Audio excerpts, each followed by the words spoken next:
Se escribió para aclarar dudas, se escribió para que la gente no tuviera miedo, sino que tuviera paz y tuviera tranquilidad.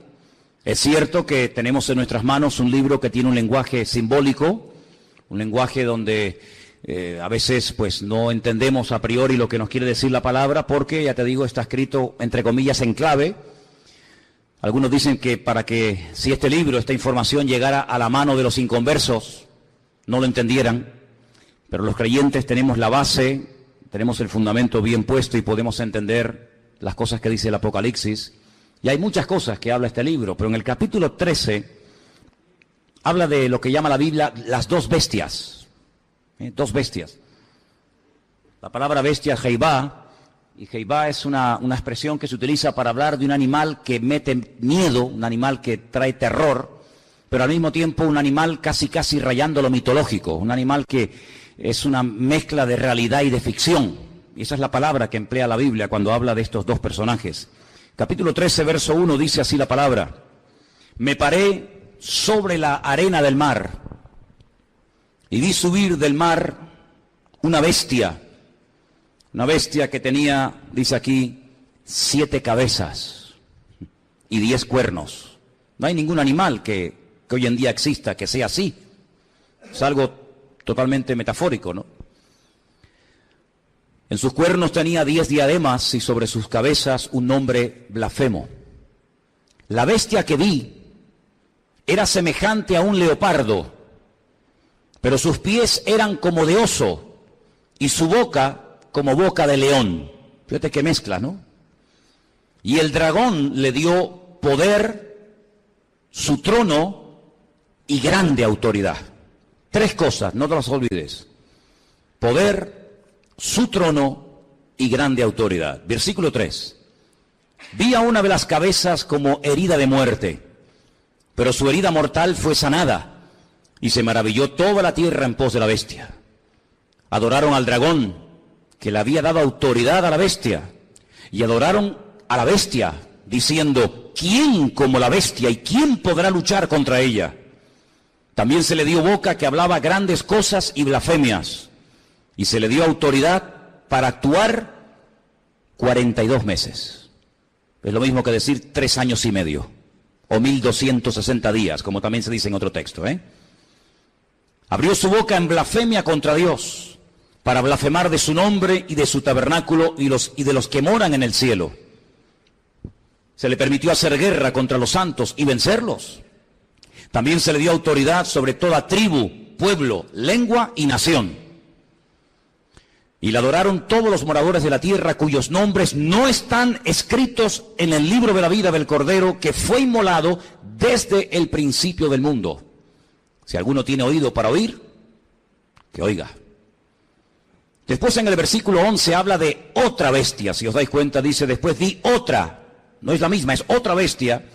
Pero si os dais cuenta, dice que esta bestia subía de la tierra. Sin embargo, en el capítulo 13, verso 1, dice que la primera bestia subía del mar. ¿Lo veis ahí? Vi subir del mar. El versículo 11 dice otra bestia que vi subir de la tierra. Son 2 entidades completamente diferentes la una de la otra. A lo largo de la historia, la humanidad ha conocido muchos sistemas de gobierno. Ha conocido durante un tiempo, parte de la humanidad durante un tiempo conoció un sistema que ya prácticamente no existe, pero que se llamaba la teocracia. Era Dios, el creador, gobernando al pueblo y llevando la palabra a través de sus profetas. Y fue un periodo muy hermoso de la historia, donde Dios hacía las funciones de gobernante o de rey, su pueblo obedecía, y cuando Dios tenía que comunicarse o transmitir un mensaje al pueblo, como lo acabo de decir, lo transmitía a través de sus siervos los profetas. Después dice la Biblia que decidieron cambiar y dejar ese sistema y entraron en un sistema llamado monarquía. Y el rey moría y su hijo ocupaba el lugar, y en fin, todos sabemos que es otro sistema de gobierno. El mundo ha conocido la monarquía, la teocracia, el comunismo, el capitalismo, la democracia, gobiernos de derechas, gobiernos de centro, gobiernos de izquierda, gobiernos comunistas, gobiernos socialistas. En fin, hay cantidad de formas de llevar a este mundo, pues, por distintos caminos. Pero la Biblia nos habla de un nuevo orden, de un nuevo gobierno, que en cierto sentido tendrá un poco de todo lo que les acabo de comentar. Tendrá un poco de monarquía, un poco de comunismo, un poco de democracia, un poco de capitalismo. Será como una especie de mezcla, pero también es un sistema completamente nuevo. El hombre nunca ha visto ese sistema de gobierno que en los últimos tiempos se levantará, y se levantará del antiguo territorio que ocupó el Imperio Romano. Yo no sé cómo estáis de geografía y de historia, pero el antiguo Imperio Romano conquistó prácticamente todo el continente europeo, de punta a punta, todo el Magreb, todo lo que son las naciones del norte de África y parte de Oriente Medio, incluido Siria, Egipto, Palestina y otros países más. De ese antiguo territorio romano, un territorio enorme, la Biblia nos enseña que en los últimos tiempos se formará un nuevo orden mundial, se levantará un gobernante que no sabemos su nombre, pero sí tenemos muchísima información acerca de este personaje, que no es un personaje de la mitología, ni es una especie de engendro entre algo espiritual y algo físico, sino que será un hombre de carne y de hueso, con padre, con madre, con genealogía, con lugar de nacimiento, con pasaporte, etcétera, etcétera. Digo esto porque a veces Hollywood y algunas películas muestran al famoso anticristo como una especie de relación entre Satanás y una mujer, y nace ahí una cosa que no sabe si es un demonio o es un niño. Olvídense de eso. El anticristo, y dicho sea de paso, el único en la Biblia que llama a este personaje el anticristo es el apóstol Juan. Esa palabra no aparece en ninguna parte de la Biblia, sino solamente cuando Juan habla de este personaje. Anticristo, alguien que se opone a Cristo, alguien que ocupa el lugar de Cristo, porque el anticristo no será un ateo. Satanás no es tonto. Satanás sabe perfectamente que lo espiritual siempre al hombre le tira, por un camino o por otro. Luego el anticristo no será un ateo, sino será una persona que caerá en lo más bajo que puede caer un ser humano, y es en la egolatría. Es pretender recibir adoración como si fuera un dios. Esto no es nada nuevo. Ya en Egipto, en Roma y en otros imperios se ha visto como el hombre ha querido ser adorado. Y al faraón se le llamaba el hijo del dios Ra, el hijo del sol.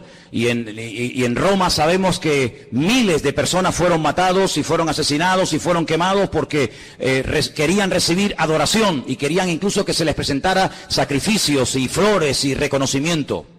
Así que el anticristo será una persona que al principio, digamos que, entre comillas, respetará todos los cultos, todas las creencias, todas las religiones, todo vale, no pasa nada, pero vamos a ver cómo después la Biblia nos dice que pega un cambio, y vamos a ver cómo a lo espiritual le va a dar una importancia tremenda, porque el anticristo, que en el Antiguo Testamento se le llama God, G-O-G. Cuando usted lee, por ejemplo, los libros del profeta Ezequiel, usted se va a dar cuenta de que al que llamamos nosotros el anticristo, en el Antiguo Testamento se le llama God. Fijaros qué cosa tan interesante. Satanás, que es un perfecto imitador de las cosas que Dios hace o que va a hacer, llama a este personaje en el Antiguo Testamento God, y es un nombre que la primera y la última letra de su nombre es la misma, es la G, la Gimel en hebreo. Y suma 3, 6, 3. Un múltiplo de 666, da 66 en total. Imitando a la profecía que Dios le dio al rey David. David es otro el único nombre en la Biblia que aparece con la misma letra al principio y al final. David empieza por D, termina por D. Lo que hace el anticristo es tratar de imitar a ese futuro rey, ¿verdad?, descendiente de la casa de David, y tratando de ungir, respaldar, apoyar y ayudar en todos los sentidos a este personaje político que tendrá un poder prácticamente ilimitado. Hace unos días, varios gobernantes muy famosos de este planeta Tierra proponían el nombrar a una persona como el presidente del planeta Tierra, el presidente de la Tierra, en este nuevo orden mundial que se está fraguando. Una de las últimas ciudades con un lujo increíble que se ha construido en Kurdistán se llama Astana. Lo habéis visto en algunos grupos ciclistas que llevan Astana, ¿verdad? Y tienen un grupo muy famoso de ciclistas. Astana fue fundada por los Illuminati y por las logias masónicas. Todos los edificios y todos los símbolos de la ciudad de Astana en el Kurdistán, todos tienen que ver con símbolos masónicos y de los Illuminati. No voy a entrar demasiado en esto, pero los Illuminati son personas que pueden ser políticos, pueden ser presidentes de país, de gobiernos, pueden ser deportistas, pueden ser artistas, etcétera, etcétera. Y hablemos claro, son personas adoradores del diablo. En Israel hay una cueva que se llama la famosa cueva de Sedequías. Se llama la cueva de Sedequías porque cuando el rey Nabucodonosor sitió la ciudad de Jerusalén durante más de un año, el rey que en ese momento gobernaba Jerusalén se llamaba Sedequías. Y huyó por esa cueva y dice que lo alcanzaron en la llanura del valle de Jericó, que está como unos 8 o 10 kilómetros de allí. Y allí lo encontraron, le sacaron los ojos y se lo llevaron cautivo a Babilonia, a Irak. Y en esa cueva de Sedequías, de vez en cuando los famosos masones y Illuminatis se reúnen para hacer rituales. Quiero decirles que el presidente mundial de los Illuminati y de los masones es un judío llamado Rockefeller. Y en esa cueva se reúnen los de más alta graduación, los de nivel 33. Y allí hacen todo tipo de ritos y de ceremonias. Y ellos dicen que es allí, en uno de los lugares del mundo, de la tierra, donde Satanás hoy por hoy tiene su trono. No se olviden que Satanás no es un ser omnipresente que puede estar en todas partes al mismo tiempo.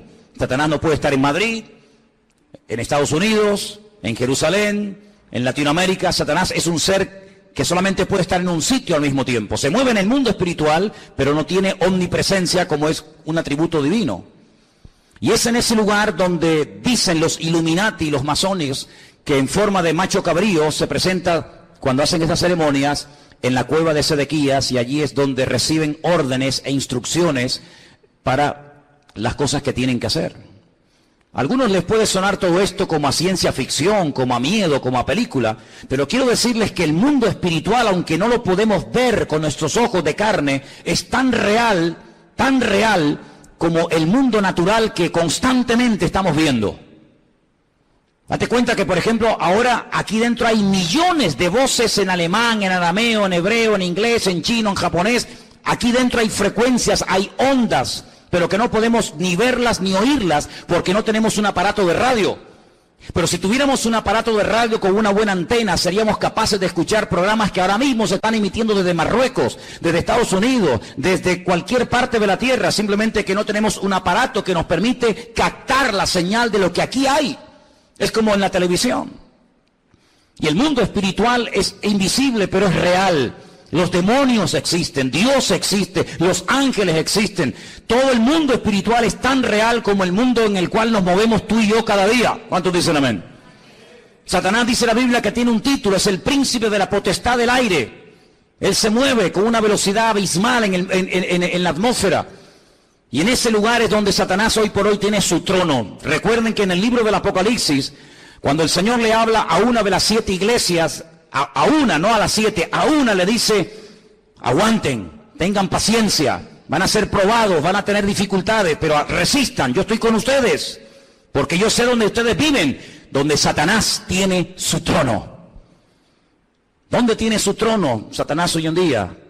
Pues allí, en la ciudad de Jerusalén, es donde Satanás se mueve, porque sabe que la ciudad de Jerusalén es la ciudad más importante del mundo. Es la ciudad donde el Señor Jesucristo pasó la última semana de su vida.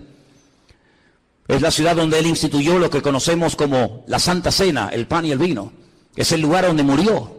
Es el lugar donde resucitó. Es el lugar donde ascendió. Es el lugar donde en el día de Pentecostés descendió el Espíritu Santo en forma como de lenguas de fuego que se asentaron sobre más de 100 y pico personas que estaban allí. Es el lugar donde Zacarías capítulo 14 dice que Él volverá por segunda vez y pondrá sus pies sobre el monte de los olivos, y el monte se partirá y desde allí gobernará a las naciones. Es el lugar donde dice la Biblia que todo ojo le verá y toda rodilla se doblará. Es el lugar donde vendrán los famosos 2 testigos del Apocalipsis. Es el lugar donde Dios tendrá su sede de gobierno. Es una ciudad mencionada en más de 3.500 ocasiones en la Biblia, en el Antiguo Testamento. Es una ciudad importantísima. Es un lugar donde se está orando permanentemente, de noche y de día, por esa ciudad, pero es un lugar también donde Satanás tiene puestos sus ojos, porque sabe lo que allí va a pasar y lo que allí ya está pasando. Así que el anticristo, no el falso profeta, sino el anticristo, el cuerno pequeño, como lo llama Daniel, el hombre de pecado, el hijo de desobediencia, el inicuo, esta persona cruel y despiadada, tendrá durante 3 años y medio un poder impresionante como no nos podemos ni imaginar. Esta es la última oportunidad que Satanás tiene para destruir a las naciones, para engañar al ser humano. Esta es la última oportunidad, la última bala en la recámara que le queda al diablo por hurtar, matar y destruir, dice la palabra de Dios. Así que se viene un sistema de gobierno que nunca en la vida el ser humano ha visto.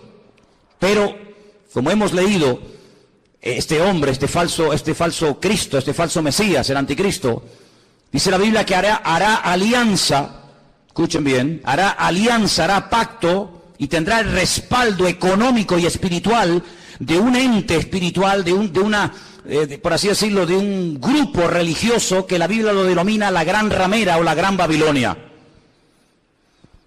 ¿Y quién es esta Gran Ramera? ¿Quién es la Gran Babilonia? Bueno, voy a leerles algunas cosas y ustedes lleguen a sus propias conclusiones.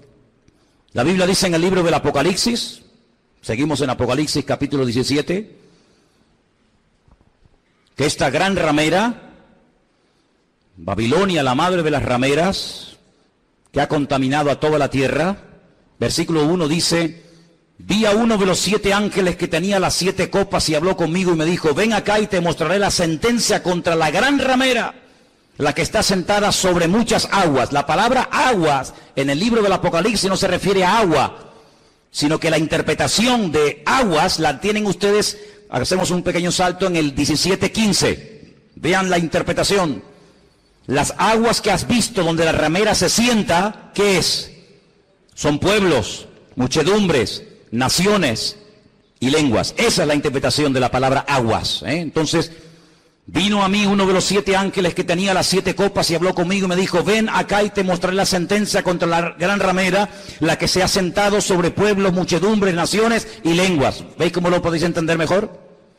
Versículo 2. Con la cual han fornicado los reyes de la tierra y los moradores de la tierra se han embriagado con el vino de su fornicación. Me llevó el Señor en el espíritu al desierto. La palabra desierto en hebreo es Bamidbar, es el lugar donde Dios habla. En la soledad, en la quietud, en la calma, donde Dios saca a su pueblo para hablarle y revelarle cosas profundas de su corazón. Y dice que allí vio una mujer sentada sobre una bestia escarlata, llena de nombres de blasfemia, que tenía 7 cabezas y 10 cuernos. ¿Cómo estaba vestida esa mujer? Esa institución religiosa, ¿cómo se vestía? Dice que se vestía de púrpura. Interesante, ¿no? Y de escarlata. Estaba adornada de oro, de piedras preciosas, de perlas, y tenía en su mano un cáliz de oro lleno de abominaciones y de la inmundicia de su fornicación. Así se vestían sus ministros, de púrpura y de escarlata, y tenía joyas y piedras preciosas en abundancia. Ahora, analicemos hoy en día en el espectro espiritual de nuestro planeta Tierra, vayamos una por una a ver quiénes pueden ser. Por ejemplo, ¿cómo visten los budistas? Si viéramos en este momento a un budista, seguramente lo veríamos con la cabeza rapada. Veo muchos budistas en esta tarde aquí. Iría seguramente, si tiene algo de pelo, con una especie de trenza. Iría con una túnica de color naranja. Ese es el color de los ministros budistas. No usan piedras preciosas, ni mucho menos. El mundo entero, las naciones de la tierra no han fornicado con el budismo. De hecho, en muchas naciones el budismo ni ha llegado, ni sabe la gente lo que es. Para muchos, Buda simplemente es una estatua de un señor con una panza muy gorda y nada más que eso. ¿Cómo visten, por ejemplo, los musulmanes? No visten de púrpura ni de escarlata. No han gobernado sobre todas las naciones de la tierra, sobre muchas sí, pero no sobre todas las naciones de la tierra. No tienen su sede, como después vamos a ver, en una ciudad más adelante. ¿Cómo visten los testigos de Jehová, los mormones? ¿Qué institución? Y no hace falta que lo digan. Se viste de púrpura y de escarlata. y tiene piedras preciosas y riqueza en abundancia. ¿Cuál es el hombre que tiene más poder de convocatoria que simplemente con hacer así te junta 1 millón de personas en décimas de segundo? Un hombre que es capaz de ir a África, a América, a Japón, a la China, a Cuba, a cualquier país de la tierra. Es el hombre que tiene más poder de convocatoria que nadie, más que Obama, más que cualquier deportista.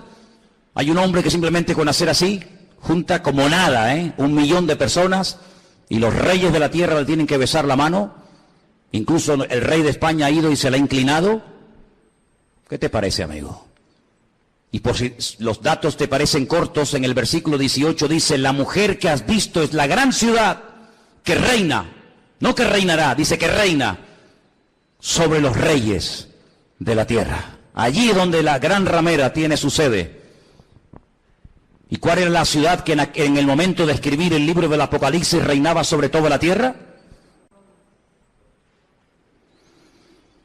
Si seguimos leyendo un poco más adelante, capítulo 17, versículo 8 dice: la bestia que has visto era y no es, y está para subir del abismo e ir a perdición, y los moradores de la tierra, aquellos nombres que no están escritos no están escritos de la fundación del mundo en el libro de la vida, se asombraron viendo a la bestia que era y que no es. Es increíble, amados hermanos, ver cómo el anticristo se hará de la fuerza política, económica y espiritual de esta institución religiosa que la Biblia nos enseña que harán uña y carne en los últimos tiempos. Ahora bien, este anticristo no podrá hacer lo que le da la gana, sino que tiene un periodo muy corto de tiempo para llevar a cabo, digamos, su plan maléfico, que número 1 consiste en destruir al Estado de Israel. Hay una obsesión, siempre había una obsesión contra el judío. El judío es el chivo expiatorio de la historia. Cuando en Alemania había crisis y cuando Alemania no levantaba cabeza, incluso había perdido territorio en la Primera Guerra Mundial, ¿a quién se le echó la culpa? A los judíos. ¿Quiénes pagaron los platos rotos en la Segunda Guerra Mundial? Fundamentalmente los judíos y otras personas también, pero mayoritariamente los judíos. Cada vez que hay un problema, cada vez que hay un conflicto, la culpa la tiene el judío. Hay centenares y centenares de libros que nos hablan acerca de que si no existiera ese pequeño país que tiene tan solo 300 kilómetros de largo, 22.000 kilómetros cuadrados, un país que prácticamente es que ni se ve en el mapa, un 0,7% de la población mundial, todos los problemas del mundo se solucionarían. Pero permítame decirles que durante la Primera Guerra Mundial Israel no existía y hubo una guerra mundial. Y durante la Segunda Guerra Mundial Israel no existía y se mataron 60 millones de personas en territorio europeo y esta gente no existía, no estaban allí como pueblo. Pero siempre se ha tratado de buscar una especie de chivo expiatorio al cual echarle la culpa de todos los problemas. Y hay muchos libros que dicen que si Israel no existiera, si ese país no existiera, si se arrasara completamente a esta gente, el mundo sería un mundo de paz, un mundo más equilibrado, un mundo donde no habría tantas guerras y rumores de guerras. Así que el primer objetivo de este personaje es ganarse la confianza del Estado de Israel. ¿Y cómo se ganará, según la Biblia, la confianza de los judíos para que durante un tiempo corto, pero al fin y al cabo un tiempo, lo apoyen? Pues muy fácilmente, permitiéndoles cumplir el sueño que todo judío tiene durante 2000 años, no lo han perdido jamás. Han estado de aquí para allá, los han matado, los han quemado, los han crucificado, les han hecho de todo, pero siempre han tenido una obsesión en la mente, y es poder volver a Jerusalén y poder volver a ver reconstruido el templo de Jerusalén. El templo de Jerusalén fue destruido en el año 70 por las tropas romanas, capitaneadas por Tito, el hijo de Vespasiano. Y desde el año 70 de la era cristiana hasta hoy, allí no hay templo. Los romanos araron aquel lugar, le cambiaron el nombre a Jerusalén y le pusieron Aelia Capitolina. Le cambiaron el nombre de Israel por Palestina, para que nunca más nadie se acordara que una vez hubo una ciudad en la historia de la humanidad llamada Jerusalén y un país llamado Israel. Pero todos sabemos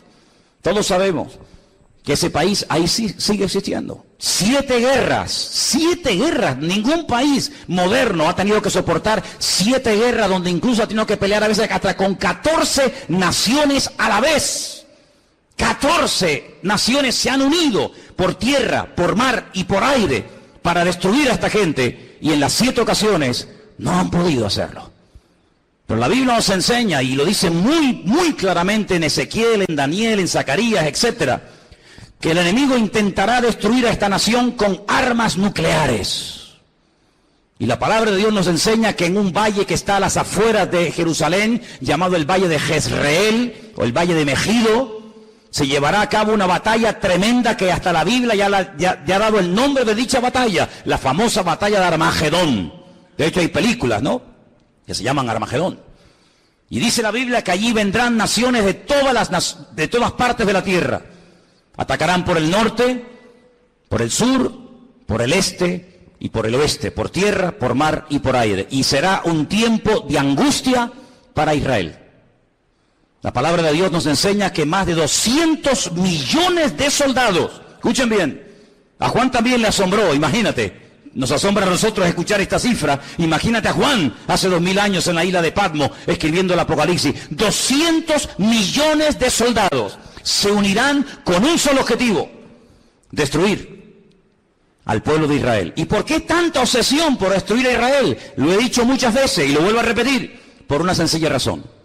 Porque el Dios creador, el único Dios que existe, el Dios de Abraham, el Dios de Isaac y el Dios de Jacob, ha prometido, bajo juramento, con su mano levantada, que Israel nunca será destruida.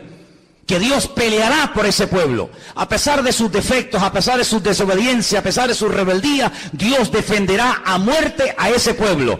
El país, la nación, el imperio que sea capaz de destruir a Israel demostrará, número uno, o que Dios miente o que Dios no existe. Si Dios ha prometido defender a Israel a muerte y que nunca ninguna nación, ningún pueblo, ningún país, ninguna arma forjada se podrá nunca levantar contra esta gente y ser destruida. Si alguien logra destruir a Israel, si alguien logra botarlos al mar como intentó Jordania hace años atrás, pues simplemente demostrará que lo que Dios prometió era mentira, o que tal vez Dios ni siquiera existe, el Dios de ellos. Por lo tanto, el enemigo está tratando de demostrar por todos los medios habidos y por haber que Dios miente. Ya lo hizo en el principio de los tiempos, en el libro del Génesis. Cuando se acerca a la primera mujer, le dice, ¿por qué no comes? ¿Por qué no desobedeces a Dios? Y la mujer dijo, porque Dios nos dijo que si pecamos y si desobedecemos la ley de Dios, vamos a morir. Y Satanás le dice, Dios te ha mentido. No es verdad. Tú no vas a morir. Lo que pasa es que Dios sabe que si comes de este árbol, si desobedeces a Dios, le harás la competencia, le harás sombra y serás otro Dios. Y eso Dios no quiere que ocurra. Y la Biblia nos enseña que aquella persona le creyó a diablo, le creyó a Satanás. Y le creyó a la mentira. Y así como la verdad te hace libre, la mentira te esclaviza y te destruye. Por eso a lo largo de la historia, desde Caín hasta nuestros días, Satanás ha intentado destruir al pueblo de Israel, al Dios de Israel. ¿Por qué? Porque él quiere ser adorado y reconocido. Y el anticristo, este hombre, este líder político, exigirá que se le adore. Dice la Biblia que cuando el templo de Jerusalén sea reconstruido, y quiero decirles que he estado muchas veces en Israel, muchísimas veces, y cada vez que he ido he tenido la oportunidad y la bendición de poder ir al Museo del Templo, donde puedes ver absolutamente todo, salvo el arca del pacto. Ya está todo preparado, todo dispuesto, todo listo para que se reconstruya por tercera vez el famoso templo de Jerusalén, en el único lugar del mundo donde los judíos pueden construir un templo. Los judíos no son como los evangélicos que pueden construir iglesias en cualquier parte, o como los católicos que construyen catedrales en cualquier ciudad del mundo. El judío tiene la orden, la prohibición de no edificar ningún templo en ninguna parte de la tierra, salvo en el monte Moriah, donde miles de años atrás el patriarca Abraham subió a lo alto de esa montaña a sacrificar a su hijo. Y es en ese lugar donde Dios únicamente permite que se construya un templo, donde Él, dice la Biblia, que pondrá su gloria y su presencia para que todas las naciones de la tierra conozcan que Dios es uno, dice la palabra de Dios. ¿Por qué no lo hacen? Tienen poder para hacerlo. En 1967, en junio del 67, el 7 de junio del 67, La Biblia nos enseña, o la historia, perdón, nos enseña que las tropas de Israel entraron y conquistaron toda la ciudad de Jerusalén. No podían entrar en Jerusalén. Pero en el 67 tomaron toda la ciudad. Subieron a lo alto del monte, pero le dejaron hasta el día de hoy a Jordania que administre las explanadas del templo, donde está la famosa mezquita de Omar y la famosa mezquita de Al-Aqsa. Pero es allí donde algún día, dice la palabra de Dios, que el templo será reconstruido. Y a los 3 años de ser edificado ese templo, nos dice en Tesalonicenses, justo a los 3 años, este personaje entra al lugar santísimo, lo profana, y entonces exige que todo el mundo le adore y le reconozca como el único Dios. Quiero leerles en 2 de Tesalonicenses capítulo 2, versículo 1, escuchen bien la lectura. Dice el apóstol Pablo: con respecto a la venida de nuestro Señor Jesucristo, de eso está hablando, y nuestra reunión con Él, os rogamos, hermanos, que no os dejéis mover fácilmente de vuestro modo de pensar, ni os conturbéis, ni por espíritu, ni por palabra, ni por carta, como si fuera nuestra, en el sentido de que el día del Señor está cerca. Nadie os engañe en ninguna manera, porque no vendrá sin que antes venga la apostasía, el desmadre, el descontrol total y absoluto. En ese ambiente de desmadre, de descontrol, de guerras y rumores de guerra, de crisis y más crisis, en ese ambiente se levantará el anticristo. Porque viene ofreciendo paz, viene ofreciendo seguridad y viene ofreciendo estabilidad a un mundo que entrará en caos y entrará en picado y no habrá forma de solucionar el problema. Vendrá la apostasía. Dice la Biblia que en los últimos tiempos muchos que se llaman creyentes o cristianos o seguidores de Dios o de Cristo apostatarán de la fe, llegarán a escuchar hasta espíritus engañadores, espíritus malignos, llegarán a creer en cuanta cosa rara y extraña aparezca por el escenario y se producirá un enfriamiento a nivel mundial por parte de muchos que se llaman creyentes. Dice, y el amor de muchos, a consecuencia de que se ha multiplicado la maldad, se enfriará. Y si aquellos días no fueren acortados, nadie se podría salvar. Dice, más por causa de los escogidos, y por ahí están los listos de turno, que siempre dicen, no, pero los escogidos son los judíos, no somos nosotros. Eso es mentira. Están engañados. Si están enseñados, están engañados. La palabra escogido es ecleto. La palabra ecleto aparece en Primera de Pedro, cuando Pedro le escribe a gentiles, no a judíos, a gentiles, y les dice, vosotros, que antes no erais pueblo, si eran judíos, eran pueblo. No, pero es que vosotros no erais pueblo, porque el único pueblo que Dios tuvo en el pasado fue Israel. Vosotros que no erais pueblo, ahora sois pueblo de Dios. Real sacerdocio, amén. Nación santa, pueblo escogido por Dios, para que anunciéis las virtudes de aquel que os llamó de las tinieblas a su luz admirable. Es decir, la palabra que toma Pedro, que es ecleto, es exactamente la misma que aparece en Lucas 21 y en Mateo 24, cuando habla de escogidos. Dios tiene solo un pueblo, Dios no tiene dos pueblos, Dios tiene un solo pueblo. Y en ese pueblo forman parte todos aquellos hombres y mujeres que han aceptado a Cristo como su Señor y Salvador personal. Punto. ¿Cuántos dicen amén? Y dice que si no fueren acortados aquellos días, pero por causa de los escogidos tiene que acortarlo, nadie se podría salvar. Entonces dice que cuando venga la apostasía, muchos, no todos, muchos se apartarán. Y estamos viendo gente que antaño predicaba el Evangelio, ya ni lo predican, ni sirven al Señor, ni se congregan. Y no se asusten ni se sorprendan. Pedro dice, hermanos, no os sorprendáis, como si alguna cosa extraña estuviera ocurriendo. Ya os hemos predicado, ya os hemos profetizado, ya les hemos escrito. Dice, y después de mi partida, yo procuraré que ustedes tengan memoria de esto, para que no se olviden, que muchos apostatarán de la fe, que muchos se apartarán, que muchos se olvidarán de Dios, incluso hasta lo van a renegar y lo van a rechazar. Dice que cuando venga, antes de que venga el Señor, tiene que venir la apostasía y se manifieste el hombre de pecado, el hijo de perdición. ¿Y qué hace este hombre? Versículo 4, se opone. Se levanta contra todo lo que se llama Dios o es objeto de culto. No permite que haya todo tipo de religiones y todo tipo de creencias, sino que va a ser una persona que va a controlar el tema espiritual o religioso.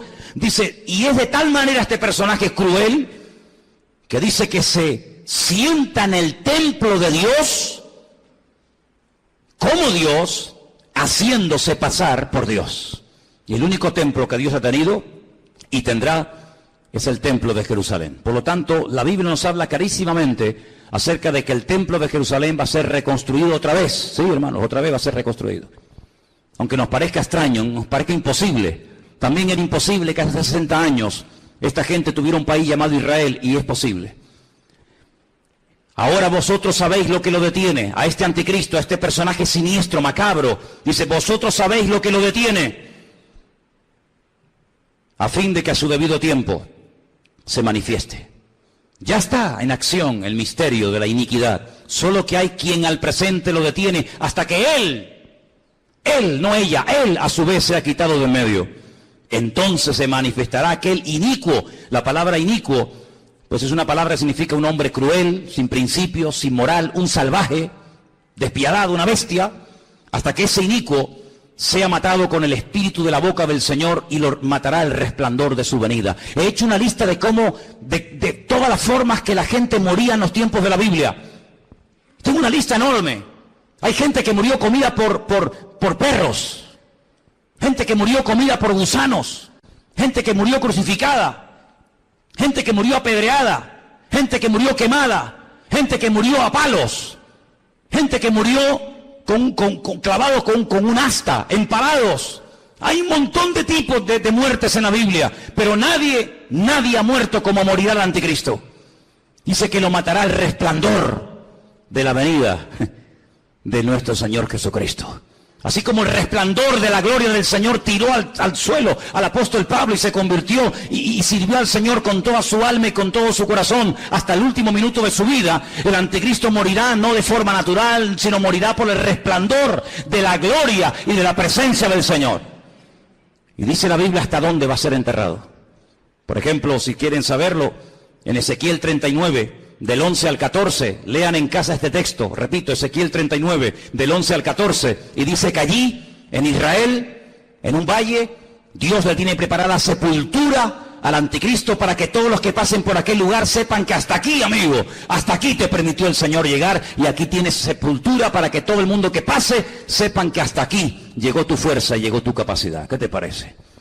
Así que este personaje es un personaje político, que tendrá el apoyo de esta institución llamada, según la Biblia, la Gran Ramera o la Gran Babilonia, y durante 3 años y medio atormentará a las naciones.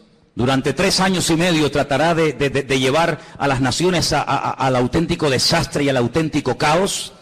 Y hay muchos datos acerca de este personaje en la Biblia. Les voy a leer algunos. Se van a quedar sorprendidos lo que la Biblia nos dice acerca de este hombre. Por ejemplo, en capítulo 7 de Daniel, miren lo que dice acerca de este personaje, Daniel 7. Los 10 cuernos significan que aquel reino se levantarán 10 reyes, después se levantará otro, el cual dice será diferente, totalmente diferente. Hablará palabras contra el Altísimo, fíjate, está obsesionado con Dios. Hablará palabras contra el Altísimo, contra los santos del Altísimo, y los quebrantará. Pensará, fíjate qué cosa, pensará en cambiar los tiempos y la ley.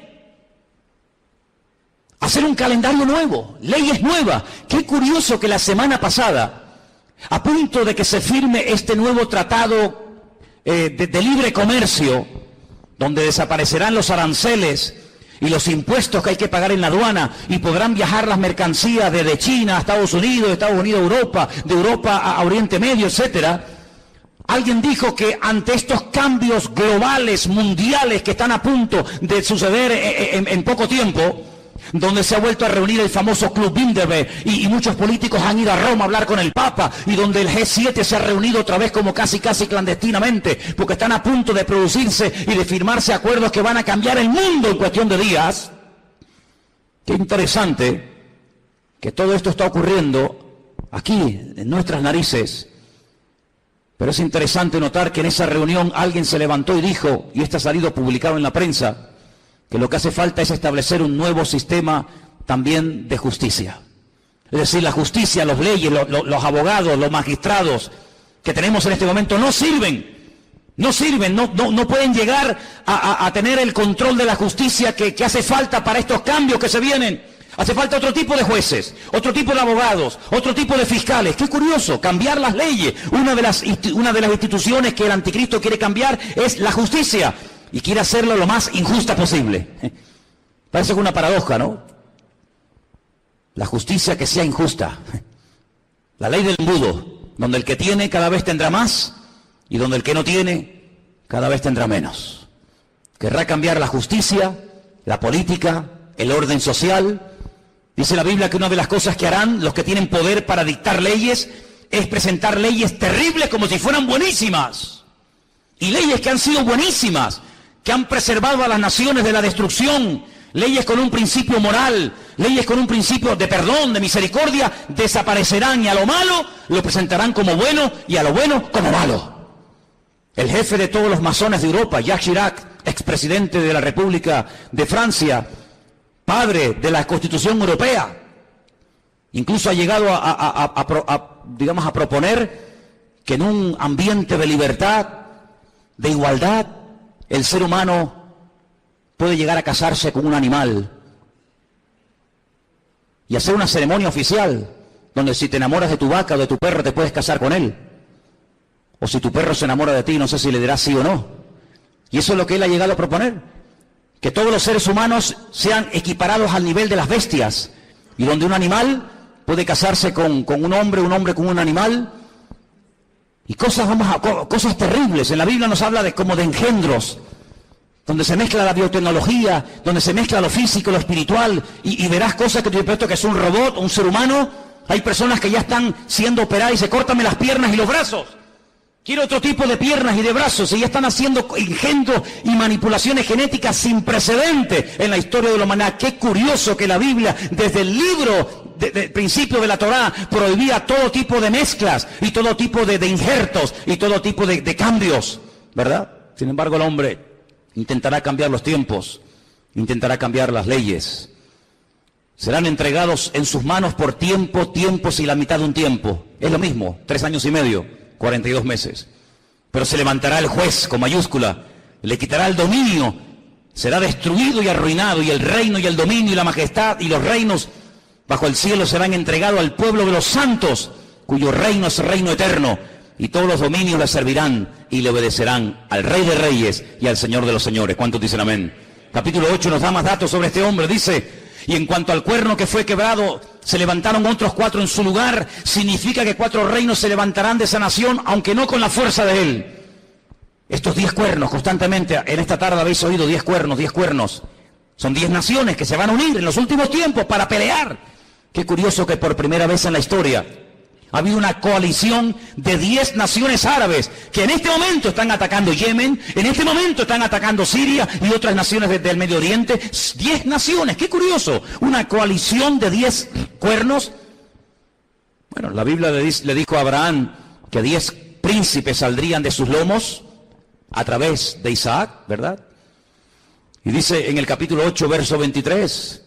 al fin del reinado de estos, cuando los transgresores lleguen al colmo, se levantará un rey altivo de rostro y entendido en enigmas, imitando a Salomón, que dice que venían de todas las naciones de la tierra para hacerle preguntas difíciles, y a todo lo que le preguntaban él respondía. El anticristo tendrá una sabiduría impresionante, diabólica, pero la tendrá.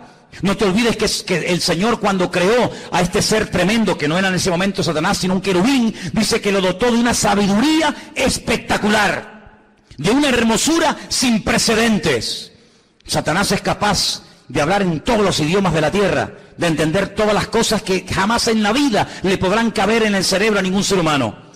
Y todo eso se lo dará, dice la Biblia, poder, autoridad, respaldo, apoyo a este personaje. Verso 24, y su poder se fortalecerá, pero no con su fuerza propia.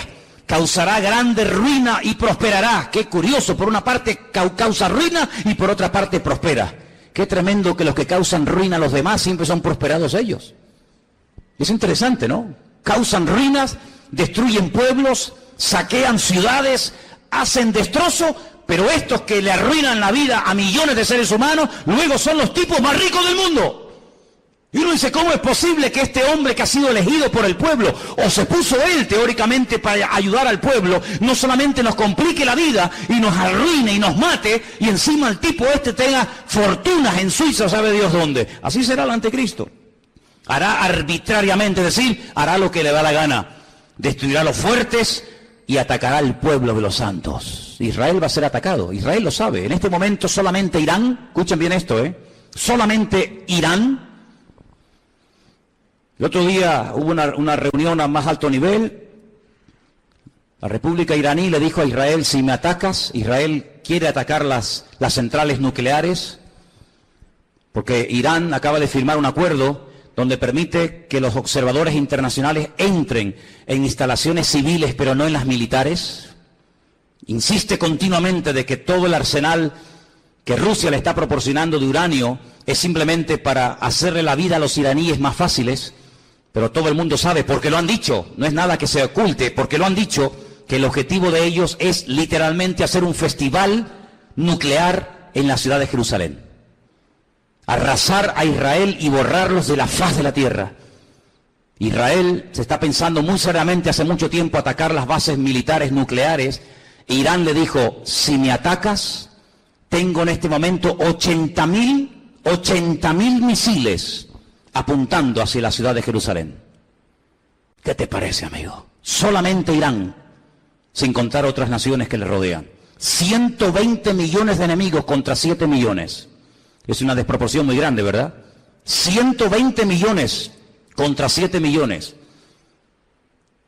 Con su sagacidad hará prosperar el engaño. Todo lo que estamos viendo de corrupción, de engaño, de ladrones y sinvergüenzas que han saqueado y robado lo que les ha dado la gana, que entran por una puerta y salen por la otra. Todo esto es simplemente un pequeño botón de muestra, como preparándonos psicológica y mentalmente para lo que viene. Dice que este hombre, con sagacidad, con trampas, con triquiñuelas, con mentiras, hará prosperar el engaño, se engrandecerá en su corazón y sin previo aviso atacará y destruirá a muchos. Estoy leyendo la Biblia, no estoy leyendo nada raro, estoy leyendo la Biblia. Se levantará contra el príncipe de los príncipes, pero será quebrantado, aunque no por mano humana. Fijaros cómo el enemigo ha ido adaptando la estrategia según los tiempos.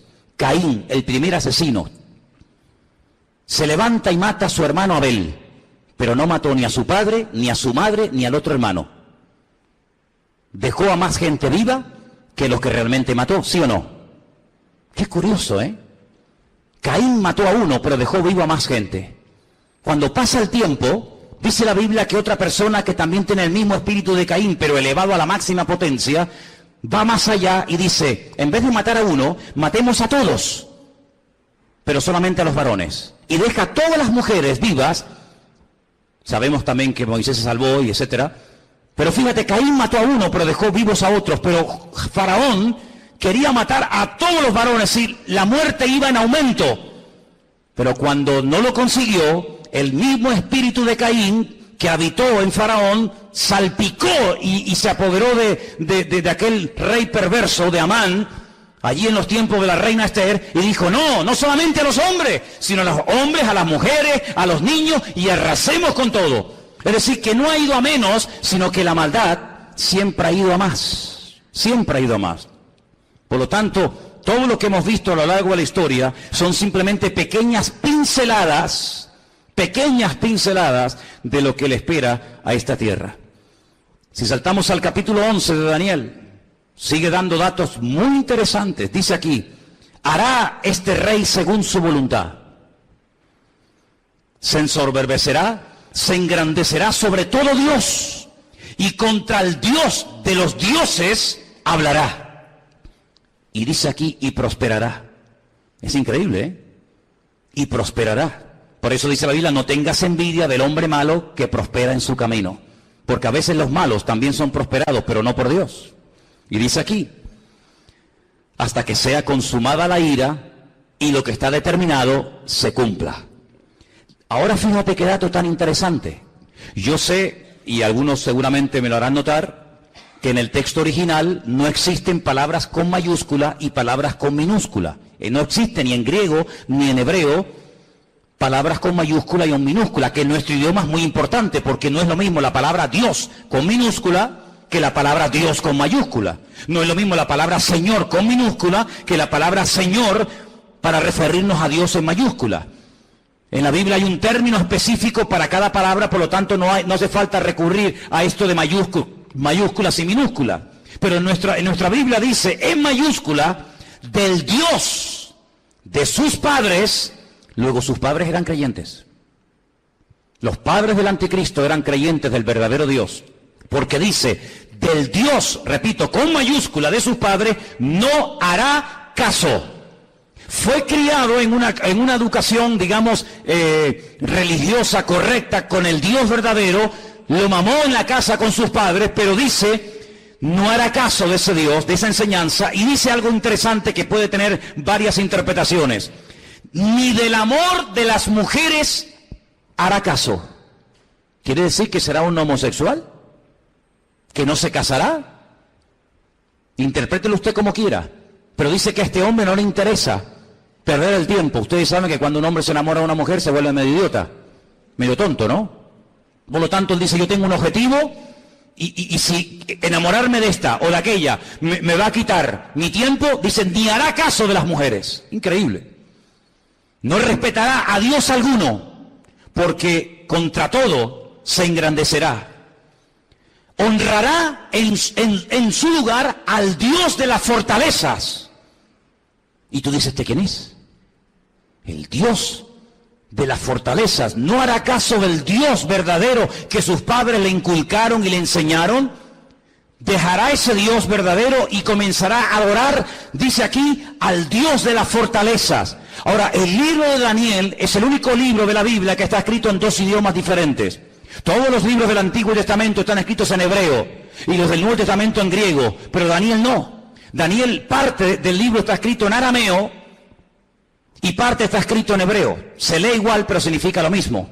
Cuando usted lee del Dios de las fortalezas lo honrará, dice textualmente Alá Maozín. Y menciona la palabra Alá. ¿Saben que las siguientes Biblias que se van a vender dentro de muy poco tiempo, que ya están en circulación en las iglesias evangélicas, dirá, por ejemplo, en el principio creó Alá los cielos y la tierra?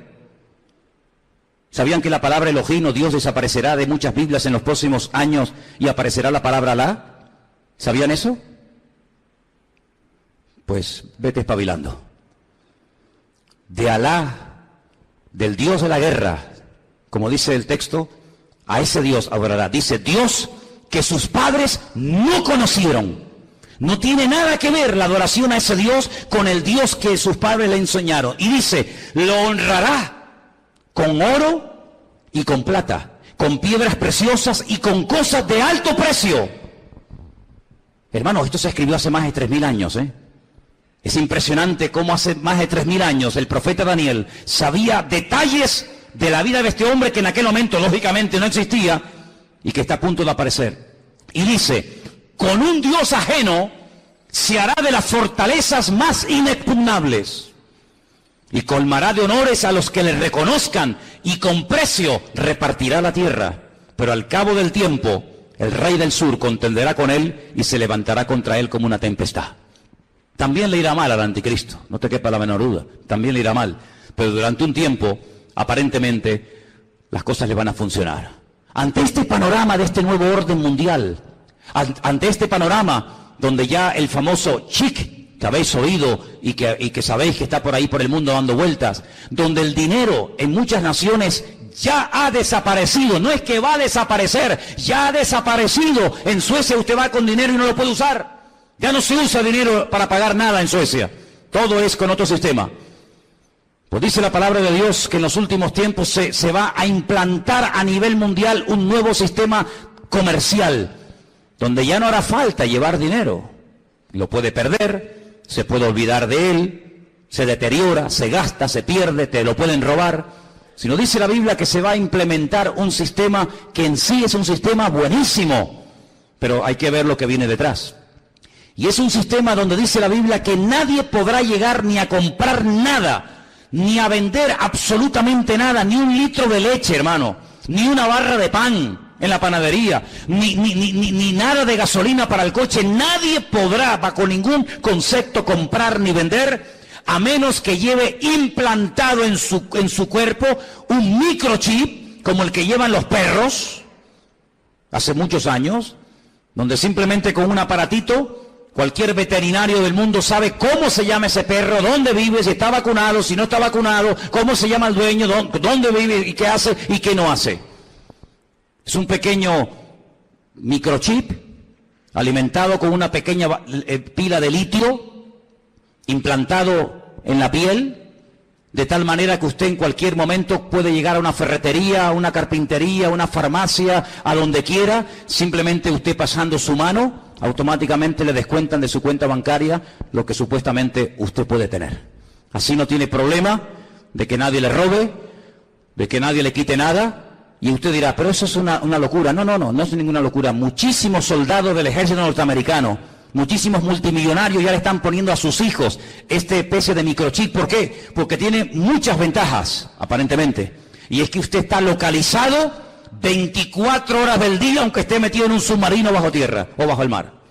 Usted está localizado permanentemente, porque los satélites captan esa señal, captan esa radiofrecuencia en cualquier lugar donde usted se encuentre. ¿Cómo podía saber Juan, un pescador de Galilea, hace 2000 años atrás, en un pequeño país llamado Israel, que algún día en el mundo, en el planeta Tierra, habría un sistema tan sofisticado, donde la gente ya no usaría dinero para comprar, ni para vender, ni para viajar, sino que simplemente llevando ahí una especie de chicle en la mano, pasándolo por una especie de escáner o de máquina, la gente podría llevar una vida normal? ¿Cómo podía ese hombre saber eso hace 2000 años?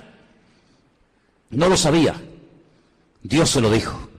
Y Dios se lo reveló. Porque aquí el que controla el pasado, el presente y el futuro es nuestro Dios. Y el Apocalipsis está escrito en pasado. Porque esa es una de las características del tema profético en la Biblia, que el futuro se cuenta en pasado. Y por eso dice la Escritura que para conocer el futuro hay que conocer el pasado. Porque el que no conoce lo que Dios ha hecho, no sabrá nunca lo que Dios hará en el futuro. ¿Qué podemos hacer los que nos llamamos cristianos o queremos ir en serio con el Señor ante este panorama? Bueno, es interesante notar que una de las profecías que se tenía que cumplir en los últimos tiempos es que el río Éufrates, saben que Irak está bañada por dos grandes ríos, el Éufrates y el Tigris. Es una de las zonas donde estaba el famoso Jardín del Edén. Llegaría un momento que se tendría que secar para que tropas del norte, dirigidas por Rusia, vinieran en dirección a la tierra gloriosa, entrando por los famosos Altos del Golán, en el norte de Israel. Bueno, pues Siria construyó hace ya muchos años una presa que deja totalmente seco el río Éufrates, así, en cuestión de minutos. Eso está profetizado también en el libro del Apocalipsis. La palabra del Señor nos enseña que los tiempos se acortan, y dice Mateo capítulo 24 lo que tenemos que hacer en estos tiempos los creyentes, y te lo leo. Mateo 24, del 37 en adelante, presta atención a lo que dice la palabra. Dice así: como en los días de Noé, así será la venida del Hijo del Hombre. Como en los días de Noé. ¿Cómo eran los días de Noé? ¿Cómo era su generación, sus vecinos, sus amigos? ¿Cómo vivía la gente en aquellos tiempos? Dice la Biblia que había violencia y agresividad por todas partes. No piensen ustedes que se vive tan tranquilo en todas partes de la tierra como de momento vivimos aquí. Muchos de los que están aquí pueden dar testimonio de que naciones hermosas y tremendamente ricas, es muy difícil hoy por hoy vivir en ellas debido al alto índice de muerte, de destrucción que hay. La gente tiene miedo a salir a las calles. Dice la Biblia que llegará el momento en el que la gente más pacífica, aquella chica que cuando caminaba dice que ni siquiera se atrevía a poner el pie en tierra, de lo delicado y de dulce que era, ten cuidado porque se te puede llegar a convertir en tu peor enemigo. Donde los padres serán capaces de entregar a sus hijos, donde los hijos serán capaces de traicionar y de vender a sus padres, etcétera, etcétera. Como los días de Noé, violencia, agresividad, perversión, algo impresionante. Si nos metiéramos a dar datos de la cantidad de perversión que hay con niños, con jovencitas en muchas partes del mundo y muchas muy cerca de aquí, nos quedaríamos realmente sorprendidos de ver cómo hemos superado con creces a las famosas ciudades de Sodoma y Gomorra. La perversión ha llegado a unos niveles indescriptibles. Sigo leyendo en el versículo 38.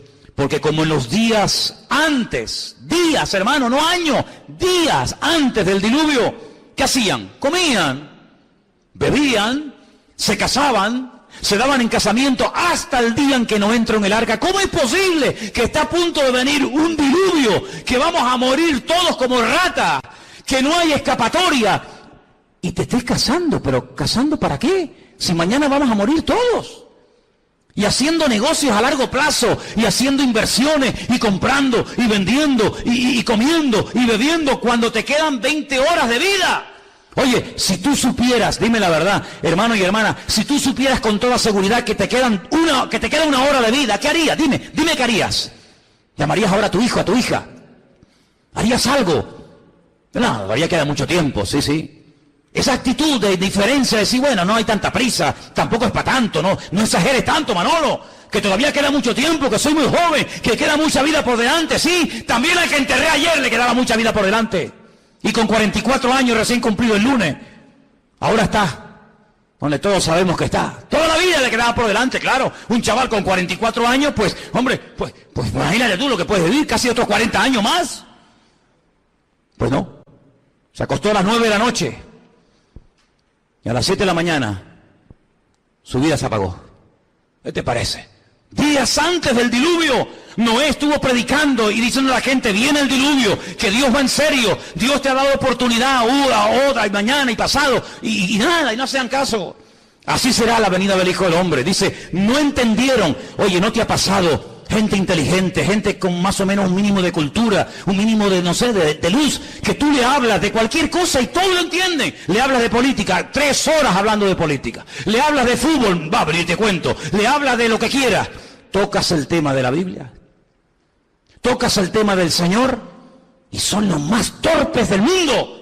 Y un tío tan listo, un tío tan sabio, un tío tan espabilado, un tío que se ha buscado la vida, toda la vida, de todo entiende y de todo sabe. Lo dejas en el desierto y el tío sobrevive. Lo dejas en el Himalaya y el tío se busca la vida. Cuando le hablas del Señor, no entiende nada. Leíste la Biblia, sí, pero no la entendí. Pero tío, ¿cómo es posible que leas el periódico, leas la revista y todo lo entiende? Y cuando te hablo de Dios, no entendieron. Hay como una nube, hay como una ceguera espiritual. ¿Por qué se creen que comencé el culto cantando abre mis ojos? ¿Piensan que todo esto es casualidad? ¿Que detrás de esto no hay oración y preparación? Y diciendo, Dios mío, háblanos. Claro que lo hay. Abre mis ojos, ¿pero a qué?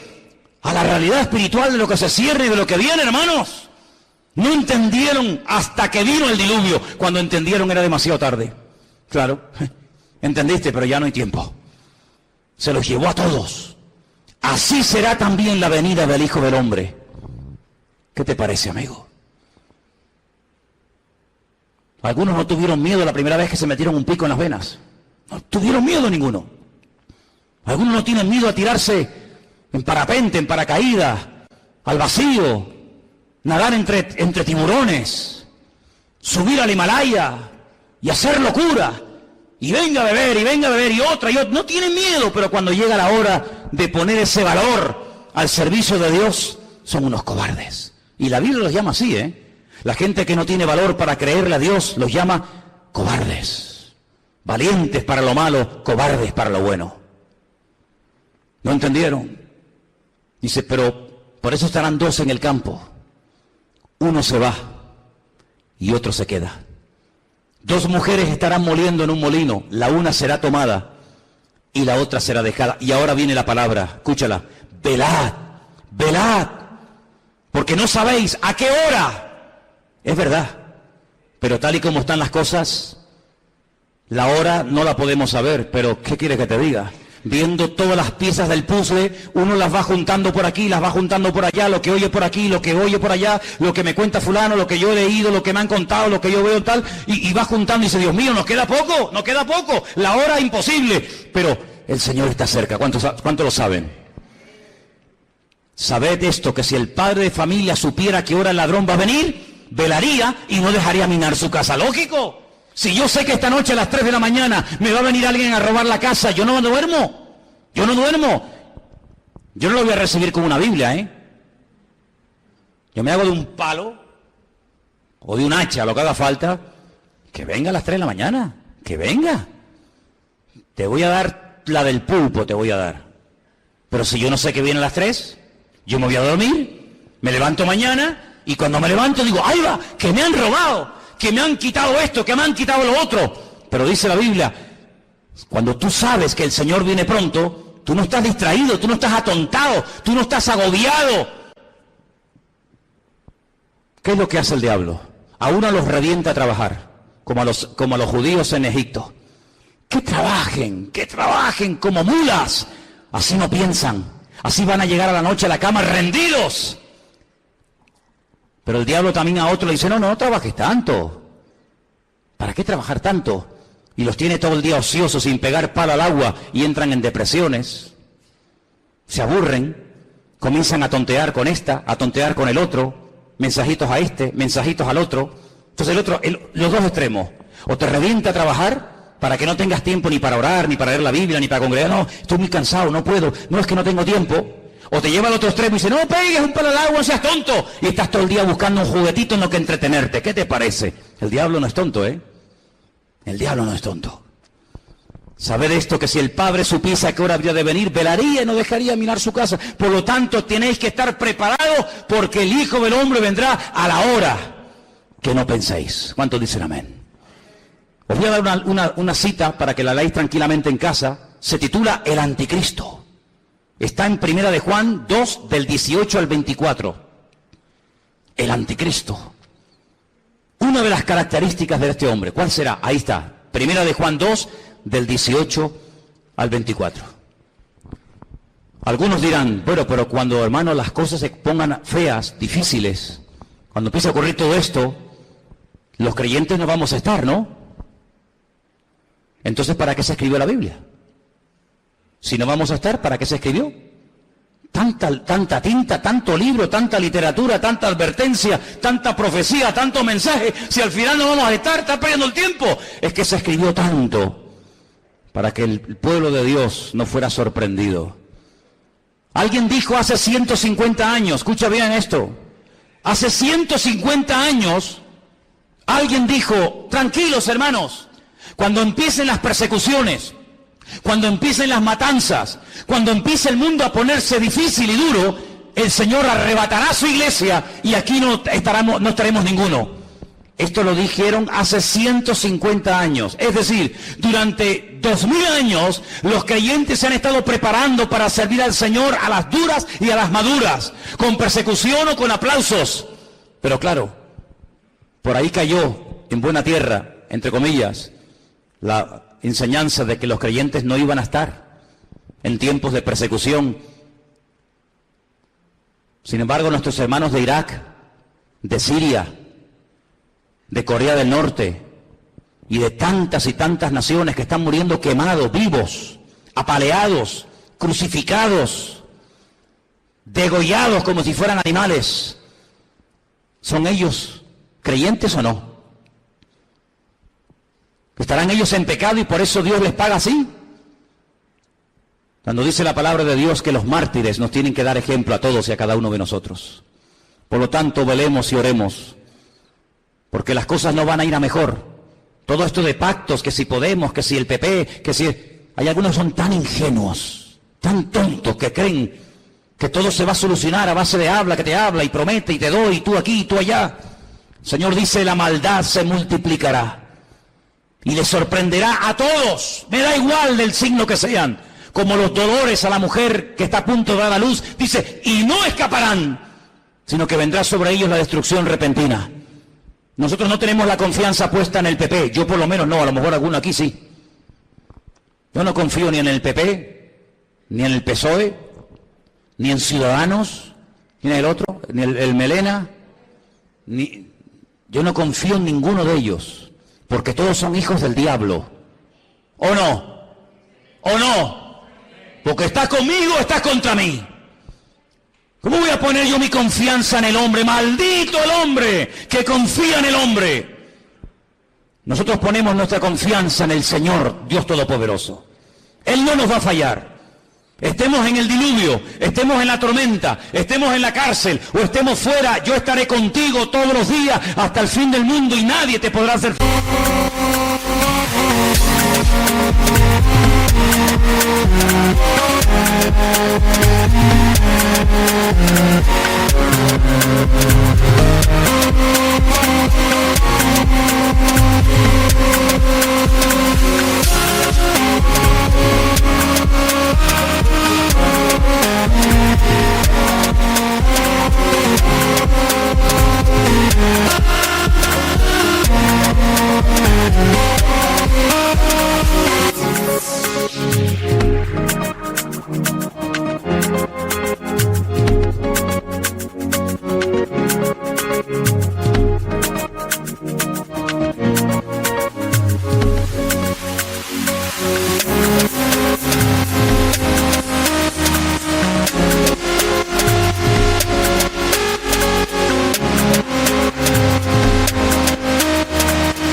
En todos los días de tu vida.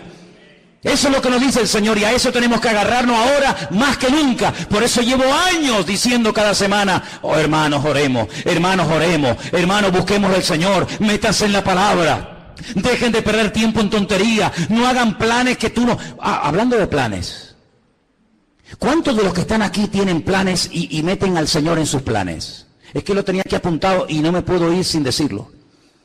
¿Incluyes a Dios en tus planes?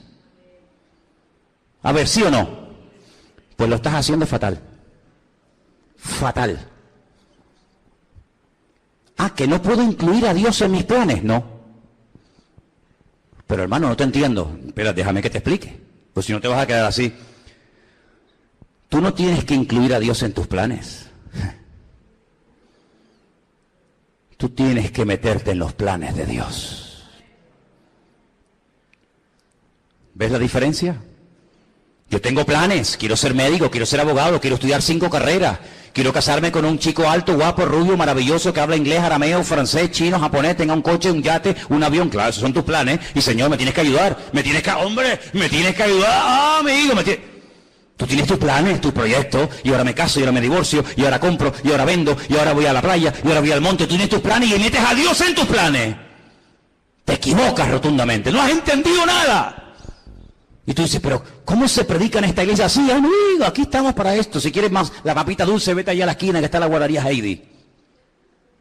Aquí yo te digo que la única manera de ir de gloria en gloria y de victoria en victoria no es metiendo a Dios en mi agenda, sino metiéndome yo en su agenda y en sus planes y en sus proyectos. Y entonces Dios te va a bendecir y Dios te va a ayudar. No metas a Dios en tu vida, métete tú en el Señor y entonces el Señor te va a ayudar. Y se abre la puerta, se cierra la puerta, poder decir gloria a Dios, porque Dios está conmigo y nadie me podrá frenar en los días de mi vida. Aleluya. ¿Cómo que tus planes? ¿Qué dices, amigo? ¿Cómo que tus planes? Ya no vivo yo. Ya no vivo yo, es Él el que vive en mí. Por eso es muy difícil ser cristiano, porque ¿a quién no tiene planes? ¿A quién no le gusta? Hombre, a mí me han dicho, ¿cuántas veces me han dicho? Ay, yo sé que el Señor...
No tiene que venir, pero que no venga ahora mismo porque yo me quiero casar.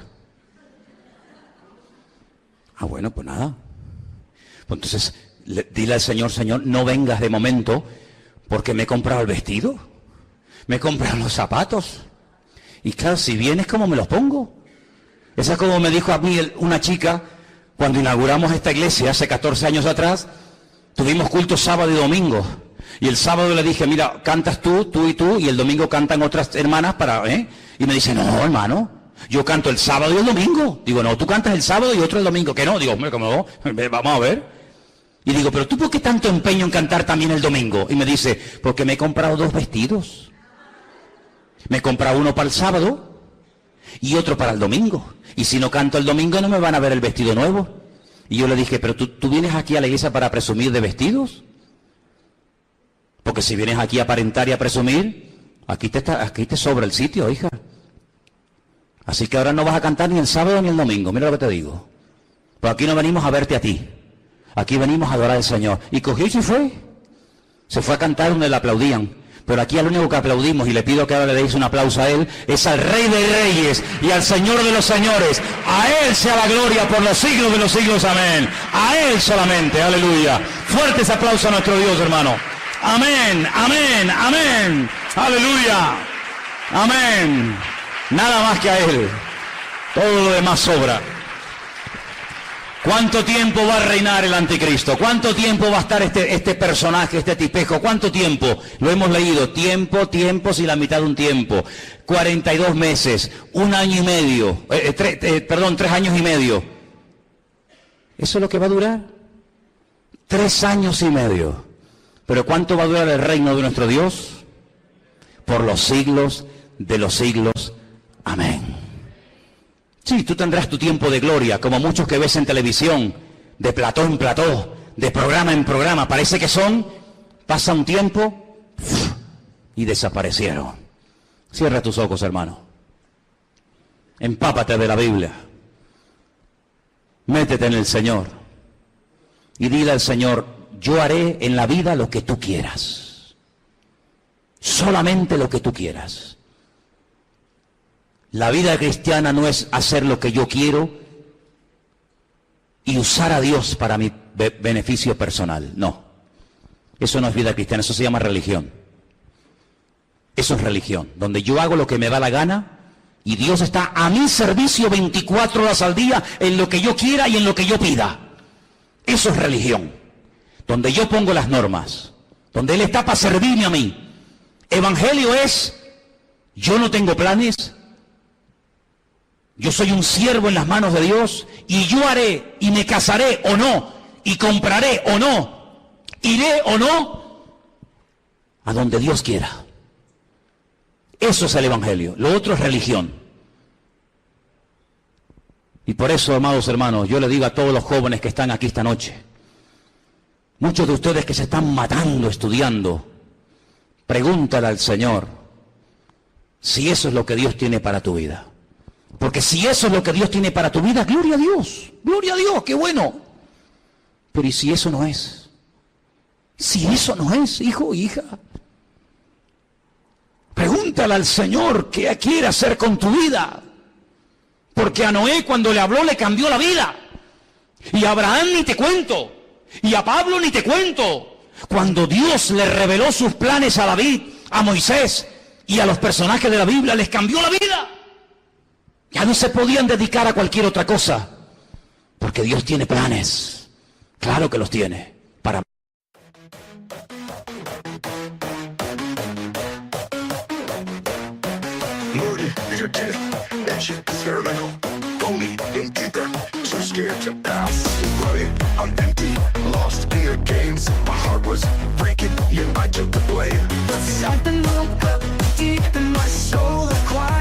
whisper that took control. Learn to stand, to hold my own. Say goodbye to things I know. Oh, the power I know, it set me free. Letting go of what wasn't meant for me. Found my voice, my strength, my own way to grow. Oh, there's beauty in the power of no.